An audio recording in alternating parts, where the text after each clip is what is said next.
Hey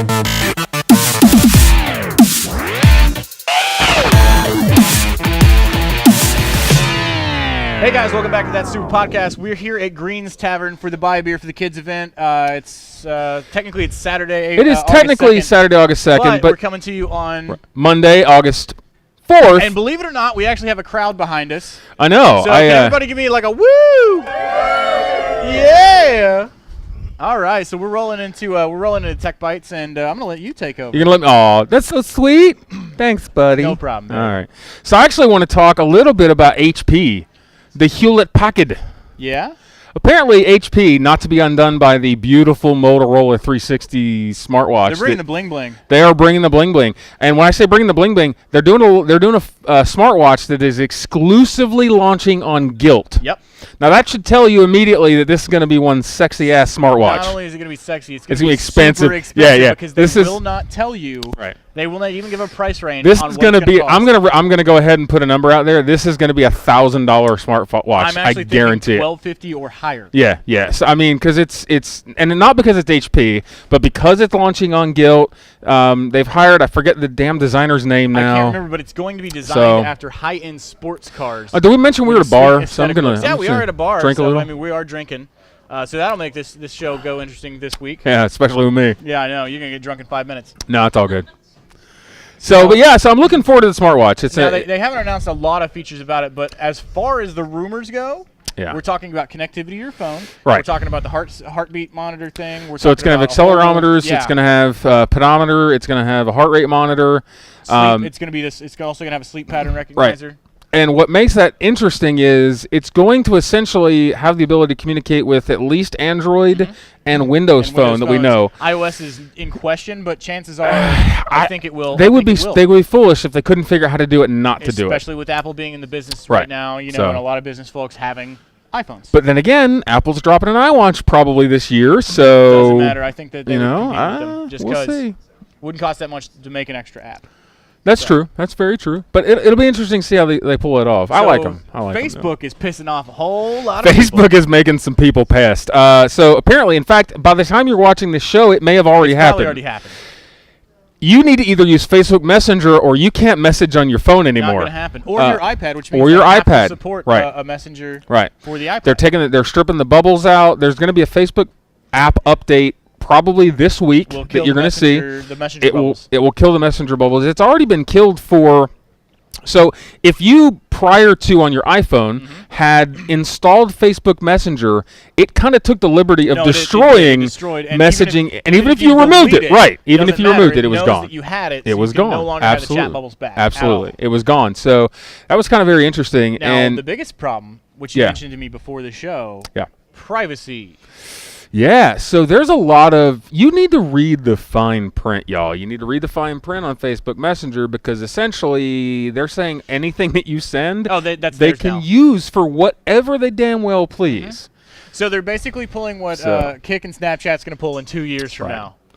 Well, they with charge Snapchat, you for your horrible archive of every piece of genitalia you I send think to this someone. has a little bit to do with the fact that they bought WhatsApp about a year ago now, right? Which I didn't even know that was a thing. I don't know. It's I'm a behind thing. the times. It's people use it. It's like Kik, but it's a completely paid for app. Like that's stupid. I think you get the first year free, and then it's like $10 a year. Nobody wants that. I don't want to pay for People use the crap out of WhatsApp. Meh. They do. I'm just saying they do. But I think it has a lot to do with it because what they're going to try and do is they're eventually going to merge Facebook Messenger and WhatsApp. Yeah, I think so. And you'll get at that point is the free version, and you'll get the paid version. And regardless, that's what you got to do. No more messaging. Although. What's going to be interesting to see is if you have an iPad or even an iPhone, are they going to take away the ability to use the mobile version of their website? I don't think they would be able to.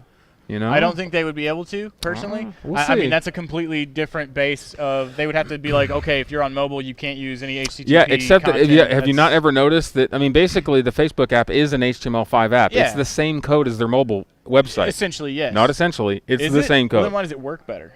Is it because it's built around... I'm just saying. No, I know. It's mostly because it's not wrapped inside of that nice shell. Right. Yeah, that makes sense. So it'll be interesting. It'll just be very interesting to see. Although on an iPad you can always on Chrome you can do the request desktop site and just say right there Facebook. Yep. So you can just Facebook message your little heart out. Will somebody go shut the trunk to my car, please? No, nobody's gonna go shut. I the just trunk happened to realize that my trunk's open. It's gonna so stay open forever. Somebody could hook that up. I'd appreciate that. Hashtag live show problem. Yeah, exactly. So we got another story going on. It's Amazon, right? So Amazon, I'm a digital photographer. I used to do some film photography. I'm mostly digital now. And what's nice about that is I can take my iPhone to my location. I can plug in my little Square credit card reader, and I can charge people on the fly. Well, I also have PayPal tried to kind of take on Square a couple of years ago with the PayPal Pay Here. Yeah, that was the weird scanning thing. It was a weird triangular thing, but it did work. It worked pretty well. It went straight to your PayPal account. It was fine. But it just didn't seem to work as well as Square. Bank of America lets me take pictures of checks to deposit them, and you don't seem to be doing that either. So. Well, I do that. I do that with my. I have Eastman Credit Union. I do it with them. I do it with Bank of America. I do that. That's how I send money between. That's in fact the only time I write a check. So you can take a picture of it. When I need to Instagram this check I gotta pay. My credit union. I live in Knoxville. My credit union's in Kingsport, Tennessee. They don't have any branches out here. So when I need to put money in that account, I grab my BOA checkbook, I write myself a check, and you take a picture. I take a picture of it. Snapchat. And in 5 minutes, it's in my credit I have union, I have a good suggestion for you. Is get a fucking bank here. That's what I would do. My credit union, I got my mortgage. All right, and they're a good bank. I'm not going to get rid of. I have Bank of America. They're here too. But Amazon's right. So they're going to build a credit card scanner to try and take on Square. And yeah, good luck with that, Amazon. Yeah, Square's been doing this from the beginning, and they're nailing it. And Jeff Bezos, or Bezos, is it Bezos? Just Bezos. So, he's a smart man. He's a good businessman. This, however, I think is a mistake. I think they should just stick to, Stick to Fire TV and stuff, Fire TV, stick to your phone, stick to having drones come to my house. You know what? I will say this. If Amazon can design a service where a drone comes by, picks up a card, and scans it for me. Can I pick a bone about Amazon phone for a minute? Go ahead. Do you mind? Yeah, go ahead. Why no Google Store? Because they want you to use the Amazon store. Why not both? Because they're Amazon and they're proprietary. Because everything that you can get on the Amazon phone, with the exception of the very cool Mayday feature, which seriously, awesome. It's very cool. And they have a feature that I haven't seen, and if somebody can help me, I could be wrong because I don't think Shazam does this, where I can hold my phone to a TV screen and tell what move. Does it do that now? It's only for certain stuff.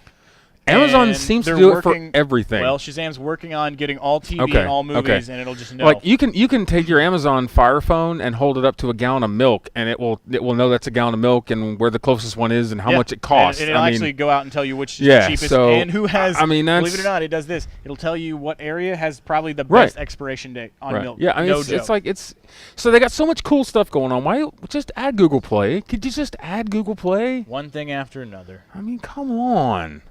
Yeah, you take the good, you take the bad, you take it all, and then you have the facts of life. All right, Tootie. You had a story, didn't you? I did have a story, and I wanted to talk about something that I actually installed this week, and we posted on the Facebook page. So I haven't installed it yet. I posted the link, but I haven't actually installed it yet. We posted about the Google 64-bit browser for Windows, and I, of course, being the Google Chrome that's all I use. Well, I mean, I got my Mac here, but it's running Google Chrome. I don't use Safari on it. I told myself, I saw the story, and I was like, okay, well, it's in beta, so it's going to be garbage. I'm not going to download it. And I got home, and what did I do? You downloaded it. I downloaded it. Of course you did. And I installed it, and it's awesome. And it's terrible at the same time. So it's great. It's great when it works. But it is broken. It is in beta. But the biggest qualm I have about it is very Windows 8.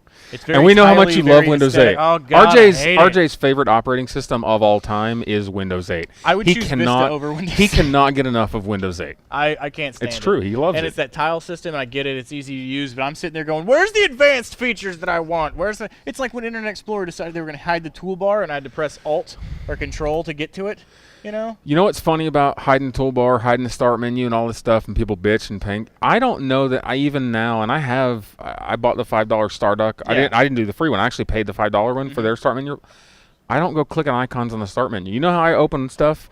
I hit the start button, I type in Word, and I hit enter. Thing. I do that for my most used stuff is on my start bar. I do. Well, if I have some things on my taskbar, but if I need an app open, I just type the name. I'm lazy.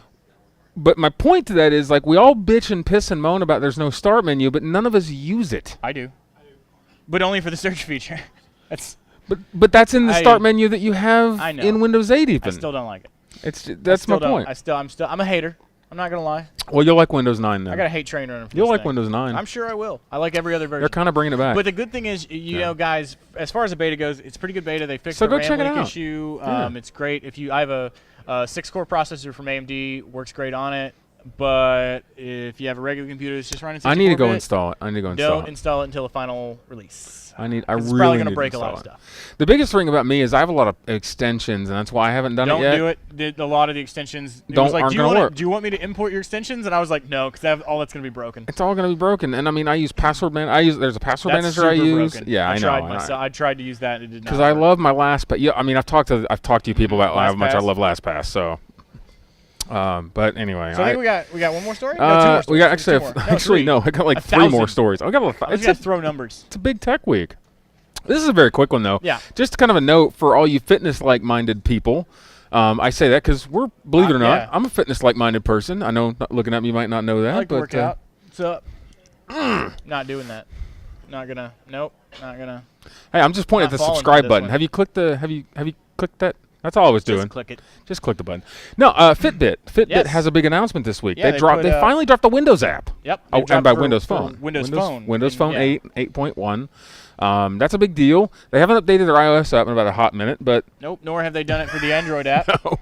But I have a feeling you're going to see some updates to those phones. I have a feeling you're going to see a Windows Phone contract with Fitbit because Fitbit's lost a lot of money on their recall, and you know who might be able to inject a little cash into that? Well, Microsoft needs to, and here's why: because I don't know that Apple gives a damn. No. Here's why. And those are the next Android doesn't care. Well, Samsung doesn't care because Samsung wants you to buy their gear. And it's terrible. It is terrible.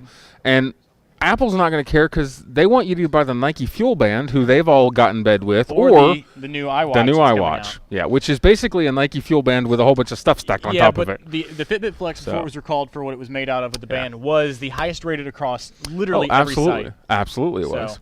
For price and for quality. So if you have a Fitbit and you have Windows Phone, lucky you with your Lumia, you can now actually do them together. You're going to see a cash injection from Microsoft. I think so. Maybe they'll just buy them. Speaking of cash injections. Netflix has cash injected someone this week. Again, they've done, I think it's been Verizon # net neutrality. And now it's AT&T. Yep, Netflix, who is, yes, you're right, has started with Verizon. They started paying them a little bit of money. Mm-hmm. Or no, Comcast was first. I'm sorry, yes, and then they started paying Verizon. Well, now they're paying AT&T. And what's interesting about this is absolutely nothing, because this is something that we said 4 weeks ago was going to happen. We said it 7 weeks ago it was going to happen. Every time there's an update, and it happens. We've not called anything wrong so far. I'm getting serious. That's the pause. No. So, net neutrality. Hurt him, Hammer. I know, right? So, look, people, if you haven't.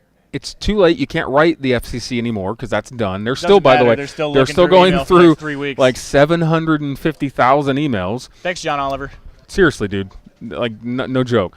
But if you guys still don't know what we're talking about when we talk about net neutrality, please look it up. Yes. Because it's essentially what this is all about the internet fast lane. You hear me talk about it almost every week on Tech Bites because there's some story that has something similar, like T-Mobile's new streaming, where they're going to not charge you for any of your music streaming. Yeah, that sounds like a great idea. It's not a great idea either. No. Stop it. With speaking about lots of money, how much do you know how much Netflix paid AT&T? I don't. I actually I was reading the article and no one is talking about the amount of money. Of course, nobody wants to talk about the amount of money. But I'm sure it's good. Want you to tell me something I didn't know, which is a guy managed to get $300,000 from the. So there's a man in Florida currently facing 42 felony wire fraud counts this week. Because he found out a little hack that's very interesting to the credit card system. So if you go swipe your credit card and it gets declined. Now, sometimes credit cards get declined because there's really a problem with the system, not because you didn't have credit. Yeah. They can call the bank. They get a n-digit number. We're not allowed to say how many digits. Well, that's the thing. Apparently, any n-digit number, as long as you know how many digits is required for your credit card, will work in the system, and that's the flaw that he exploited. Whoa. So when his credit card was declined, he would essentially have this. He would say, "Oh yeah, there's been a problem. My bank is having this issue. I've got a pre-authorization number." They put the number in, and boom, it would ring up. He was falsing out those pre-auth numbers and just taking money because he can. Yeah. So he bought an average of about $1,700 to $2,500 per purchase at a Mac store, at an Apple store. He bought hundreds of iPhones, iPods, MacBook Airs, iMacs, 27 inches. I mean, $309,000 over the course of just a few weeks. Does it say how they caught him? Because this seems like the best scam ever that I would never ever want to do or recreate. So essentially, I'm listening. Yeah. So Chase, all of these were run through Chase Bank. Okay. When Note Apple to self, get Chase Bank account. When Apple wasn't getting paid by Chase Bank, essentially, Chase is like, we never gave those pre-auths. That loss is on you, and it is, by the way. Yeah, it is. It is on them. Yeah. But that's kind of what happened, and they went and arrested him at that point. They're like, well, we'll just call the police. And I wonder if I could do this, but to King, and how much Candy Crush free crap I can get from doing this. That's what I'm thinking here. It's not worth it, bro. No, it's not worth it. Especially not for Candy Crush. No. I mean, for a MacBook Pro, maybe. Maybe. So yeah, or 42 of MacBook Pros. 42 counts of wire fraud for over $309,000. It's absolutely insane. In this world of security that we're in right now, that's a super simple little. This is a very simple. It takes two elements. One, knowing what the code needs to be in length of digits. And two, a little bit of social engineering. By the way, you're not going to find that on the internet. No, good luck. And a little bit of social engineering. And you've heard me talk social engineering before. We talk social engineering out the butt. Yeah. Your social engineering, people are like, oh, it's dead. It doesn't happen. That's not true well, at all. And if you're following our Facebook, you probably saw another little article where a little social engineering might help you out.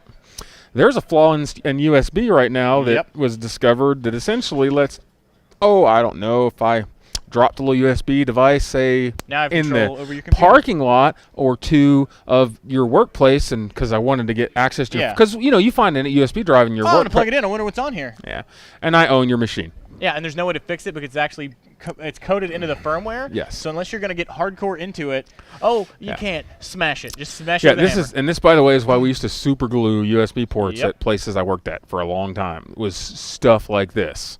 So yeah, we turn our access off. You can't get in. Period. No, I don't blame you. I don't blame you at all. So is that all we got? That's it. That's Tech Bites this week. All right, well, we're going to get back to drinking, and we'll see you guys tomorrow. Tomorrow's going to be Game Changer. And we have some good gaming news this week. We do have some good gaming news. Believe it or not, because it's been kind of meh the last couple of weeks. Yeah, don't forget October 25th, I will be doing the 24-hour gaming marathon. You will be able to donate, by the way, online as well. So make sure to do that. If That's you want to continue. Extra Life, right? Yeah, it's for extralife.org. Go check it out. It's completely legit. You can get the link from our Facebook page. Absolutely. And other than that, that's all I got. We'll see you tomorrow for Game Changer. Have a good day.